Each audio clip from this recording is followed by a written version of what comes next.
एक बार किसी साधक ने गुरु महाराज जी से पूछा कि महाराज जी, सुना है कि संशय एक ऐसा कीड़ा है जो साधकता की जड़ों को काट देता है, लेकिन गुरु की पूर्णता का अनुभव करने के पश्चात भी साधक के मन में संशय आता क्यों है? जैसे ही साधक ने यह प्रश्न गुरु महाराज जी से पूछा तो गुरु महाराज जी ने कहा कि इसके दो मुख्य कारण हैं। सबसे पहला कारण ये व्यक्ति के पूर्व संस्कार और दूसरा कारण व्यक्ति का अहंकार। ये दोनों ही उसे गुरु की रजा में राजी नहीं रहने देते। गुरु की अलौकिक करनी को अपनी लौकिक बुद्धि से समझने का प्रयास करते हैं। दिव्य अनुभवों को देखने के पश्चात भी उनका अहंकार उसे स्वीकार नहीं कर पाता और पूर्व संस्कार अपने गुरु में आस्था नहीं बनने देते। बस तभी जन्म होता है संदेह का, संशय का, और जो उसके भक्ति पद से गिराने का कारण बन जाता है। गुरु भक्तों, आपने बचपन में एक कहानी सुनी होगी, बड़ी छोटी सी है लेकिन एक बहुत गूढ़ भेद छुपाए हुए हैं अपने आप में। आज हम आपको वो सुनाते हैं। कहते हैं कि एक बार एक वन के अंदर एक ऋषि तपस्या कर रहे थे। उन्होंने देखा कि उनके पास एक छोटा सा चूहा बिल्ली से डर करके आया है।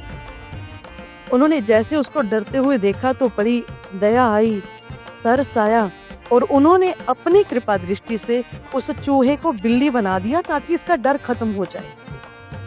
लेकिन कुछ दिनों के बाद बिल्ली वहां पर कुत्ते से डरकर पहुंच गई। तो ऋषि फिर सोचते हैं कि अब इसका डर तो खत्म करना ही है, इसीलिए उस बिल्ली को कुत्ता बना देते हैं।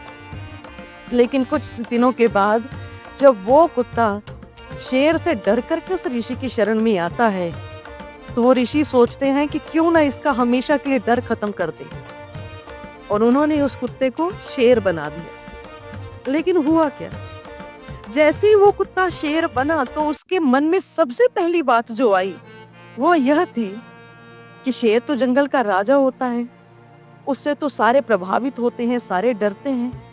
लेकिन ये ऋषि तो मेरी वास्तविकता जानते हैं, मेरी हकीकत के बारे में जानते हैं, फिर इन पर मैं अपना प्रभाव कैसे दिखा सकूंगा? तो क्यों ना पहले इसे ही खत्म कर दूं।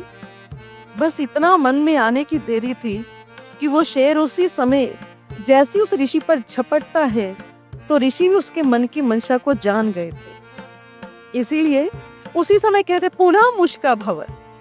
इतना कह करके वो उस शेर को दोबारा से चूहा बना देती। अब यहाँ समझने वाली बात क्या है, उस शेर को घमंड हो गया था अपनी ताकत का, अपनी शक्ति का, और साथ ही साथ मैं कुछ भी कर सकता हूँ ऐसा संदेह, ऐसा संशय भी उसके मन में आ गया था। अब यही दोनों वजह बनी उसकी दोबारा से चूहा बनने की।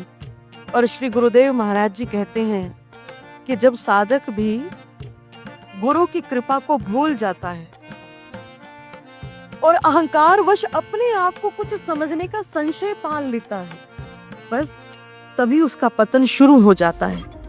इसलिए किसने बहुत खूब कहा, मंजिल के करीब आकर कोई क्यों रुक जाता है, संघर्षों को पार करके कोई क्यों थक जाता है, करीब सतगुरु के रहने वाला क्यों उनसे दूर हो जाता है। ऐसा होता इसीलिए क्योंकि इंसान अपनी औकात भूल जाता है, अहंकार के कारण खुद को खुदा समझने लग जाता है, अहम वश सतगुरु की लीला वो समझ नहीं पाता है। ऐसा इसीलिए होता जब व्यक्ति अपनी औकात भूल जाता है।